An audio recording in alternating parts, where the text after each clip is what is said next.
Welcome, everyone, to another great episode of Tea Time with Tommy. There we go, LuFisto. And guys, we have a very special guest, independent professional wrestler LuFisto. Thank you, LuFisto, for joining us out of your busy schedule. Thank you very much for having me. Absolutely. Thank you for coming on. And yes, we have our co-hosts, Norbs Cabrera and Sean Columbus. Let's get right into it, guys. All right. First question, LuFisto, is where did you come up with that such cool nickname that you have, LuFisto? Where did that come from? It's a very long story. I used to be known as Lucifer when I started. I know, not really original, but eventually Jacques Rougeau, whom I was working for, changed my name without telling me to Precious Lucy. So I kind of got stuck with it because it was in the newspapers everywhere. And it kind of worked because doing hardcore a lot back then, Precious Lucy, and then you go out and you do the hardcore stuff. People did not expect that. So the difference between the name and the style was surprising, and it did work, although I hated that name. I really hated that name. And when I went to Japan, they could not pronounce Precious, and there was already a Lucy, so they asked me to change my name. So I took the Lu from Lucy, and Fisto actually comes from Batman's Macfisto, which is a character that was supposed to be played by Bono, following the Hold Me, Thrill Me, Kiss Me, Kill Me video. And it was kind of a singing devil, and it never worked for some reason. They didn't do anything with it. But I like the idea of the character, so I put Lu and Fisto together for LuFisto. And you can pronounce it in any language, whether it's English, Spanish, Japanese, or French. So it was a perfect name, sounded strong. And I'm also a big Star Wars fan, so Jedi Fisto, so that worked perfect. Yeah, awesome. Well, my brother's also a Star Wars fan. It's an amazing franchise for sure. Did you know actually my first entrance music was the Imperial March from Darth Vader? Wow, that is incredible. Nice. Being a wrestling veteran yourself with many years of experience, are there any particular matches that you can think of that has stood out to you the most and has meant so much to you? There's a lot of matches that I really like, and they're dear to my heart for various reasons. A lot of people will talk about the match with Necro Butcher because I became the king of the death match by beating him, and it was a very violent match, and it kind of proved that women could go out there and be as tough as the guys. And actually, at the end of the match, he he takes the mic and says, "Well, tonight I'm going to say it. You're the man." So I was the man before. And besides this one, of course, Cage of Death at CCW with Nick Gage and John Zandig and Lobo, three hardcore main names. So being in there with them was very intimidating, but I'm really proud that I'm still the only woman who did enter the cage. Besides that, a lot of matches comes to mind. One with Kimberly at Beyond Wrestling, AR Fox Beyond Wrestling 2. We wrestled in a venue. It was 105 degrees Fahrenheit, which is 50 degrees Celsius. It was so hot. And I remember the promoter Drew going "Oh, well, if you want to do less time," because we had 15 minutes. He's like, "Oh, if you want to do less, I totally understand." And we went in there for the 15. You guys were crazy. That match was great. And all my matches versus Mercedes Martinez, we had a feud going into four or five different promotions. Jolitter, Melissa, all my tag team matches with Jordan Grace, and Asuka. So lots of matches are really important to me that I can't really pick one. These are all special to me. So you mentioned the Cage of Death and CZW, and I know you go by the name First Lady of Hardcore, and your venture into intergender hardcore wrestling is definitely unique. So what got you into this style of wrestling along your career? like I've always been influenced by the Japanese Joshi style, like right from the start of my career. Like I was watching Bull Nakano, I was watching Akira Kudo, um, um, Mariko Yoshida, and all those names, and like a very hard hitting, very like that was my main influence, I would say. And when it comes to hardcore, it just happened. I was wrestling for a promotion in Quebec called ICW, and one of the brothers who was running it, like he says, you know what, these guys don't want to wrestle you, and I was the only girl, so he's like, I'm gonna wrestle you. I think there's something special here that we can create. And he Serge Prou, his name, and he he was one of the meanest heels ever there. Like he would look at you and you would be scared. I remember the crowd being so intimidated by him. And he was known to like just go completely nuts during his match, where chairs flying and tables and cookie sheets and all that stuff. So during the match, first of all, the first match we had, there was almost a riot. So I'm like, Oh boy. That's insane. Great story. yeah, which actually was for his championship, the provincial championship. Um, we ended up in the crowd and chairs and all kinds of stuff, uh, and I bled for the first time, and it just happened. It's not like it was planned. It was this wrestling style, so I just went with it. He's like, he's the veteran, I'm doing whatever he said, and I actually won the championship that night.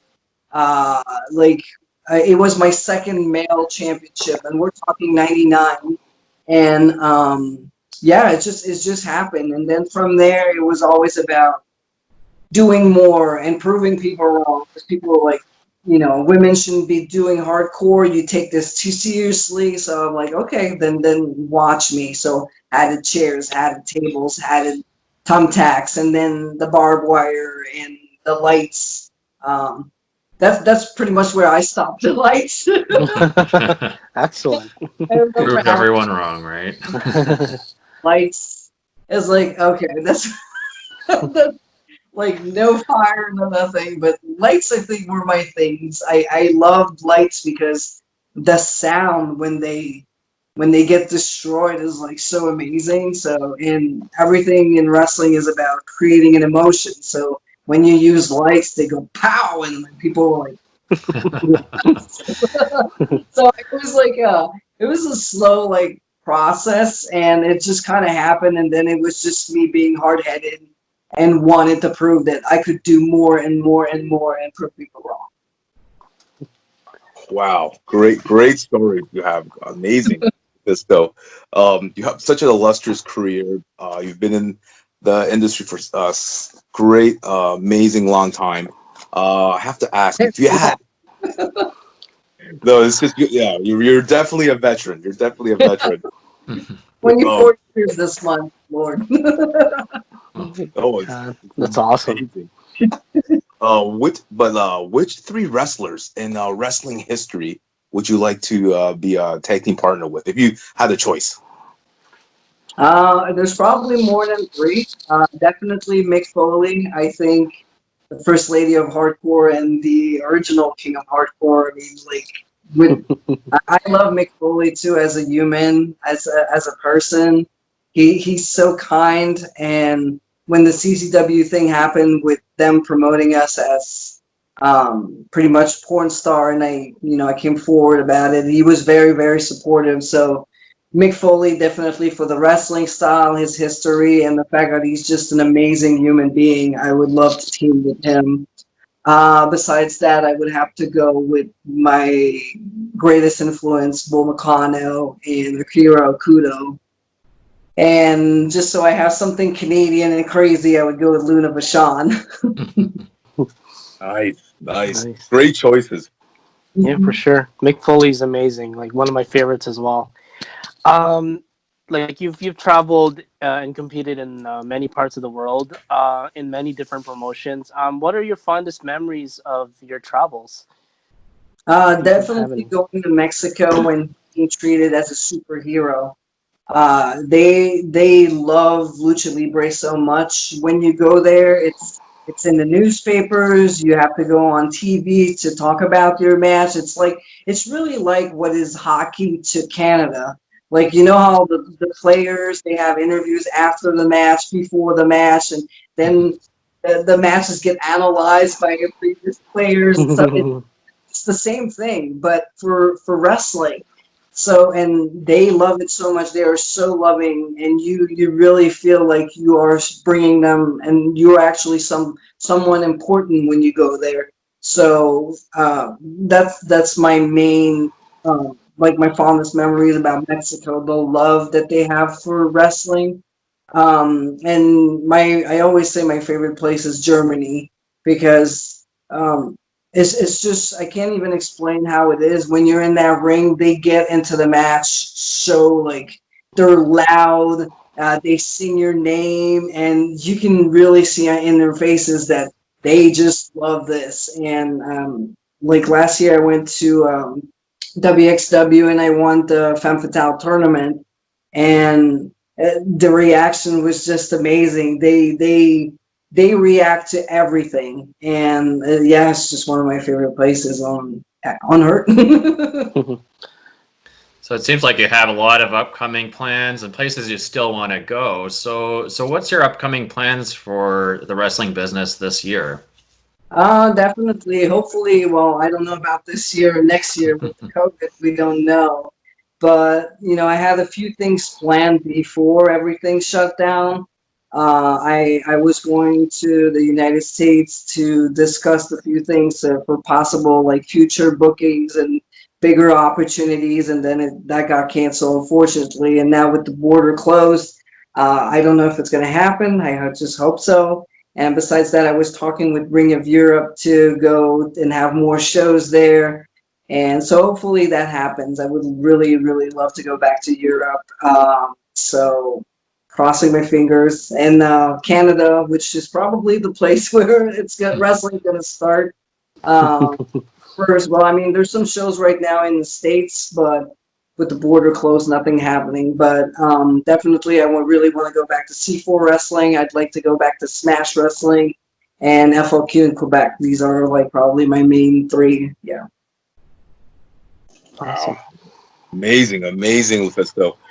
So yes, we always end our segments with our trivia, wrestling trivia. So are you ready for some wrestling trivia? I mean, amazing. Let's get right to it. Wrestling trivia with LuFisto. Here we go. Question number 1. What is The Rock's hometown? Miami. Boom. 1 for 1. And of course, you can definitely use lifelines here, LuFisto, but I don't think you'll need it. So let's keep, we're going on. Great job. Question number 2. What is Hulk Hogan's theme song? Which one? Which Hogan? Oh, yes, the one, the 80s Hogan. The Rock. Yeah, 80s. The real American. Boom. On Canada Day. Real American on Canada. Real. How about that? Wow, 2 for 2, LuFisto, doing great. Let's go with question number 3. What was Chris Jericho's favorite move? What era? I'm a big Chris Jericho fan. I need to know what era. That'll be the mid-20s, early 2000s. Not 20s, sorry. Early 2000s. If he's in WWE, it's Walls of Jericho. And if he's, like, we're talking before that, it's the Lion King. Wow. 3 for 3 for LuFisto. I love Chris Jericho. I can see my favorite time of this is when he was like a conspiracy victim. And he was walking around outside. Best times in the Jericho. long list and the man of 1,004 olds. I'm like, I love Chris Jericho. Amazing start, dude. You are 3 for. So if you get 2 more, you will be our 10th all-time tea time perfect trivia winner. Let's go with question number 4. True or false? Did Trish Stratus attend York University? Yeah, she did. Boom! Wow. 4 for 4 for LuFisto. One more, guys, and she will become our 10th all-time Trivia Perfect winner. Question number 5. Who did Ronda Rousey defeat to win her first Women's WWE Championship? It's not Nia Jax. Alexa Bliss. Boom! Ladies and gentlemen, LuFisto has become our 10th Incredible. all-time be a winner. Take a bow, LuFisto. Great job again. Great job again. Perfect trivia winner. So before we go, would you like to give a shout out to how they can follow you on social media, LuFisto? Sure, the best way is to go on my website, LuFisto.com. From there, you'll get access to my Twitter, my Instagram, YouTube. I try to put matches in there. I also have a Patreon where you can get exclusive matches, exclusive pictures, and that's where I write like road stories. I try to do little vlogs and blogs, all kinds of stuff there. So it's lots of fun. And besides that, yeah, just go on LuFisto.com. You'll get all the links, and that way you don't have to remember anything else, and you can find me. Amazing, Awesome. amazing. And thank you, LuFisto, for taking your time out to join us, your busy schedule to join us. Just don't go anywhere. And thank you, everyone, for joining us for another great episode of Tea Time with Tommy and LuFisto. Thanks again, guys. Take care, everyone.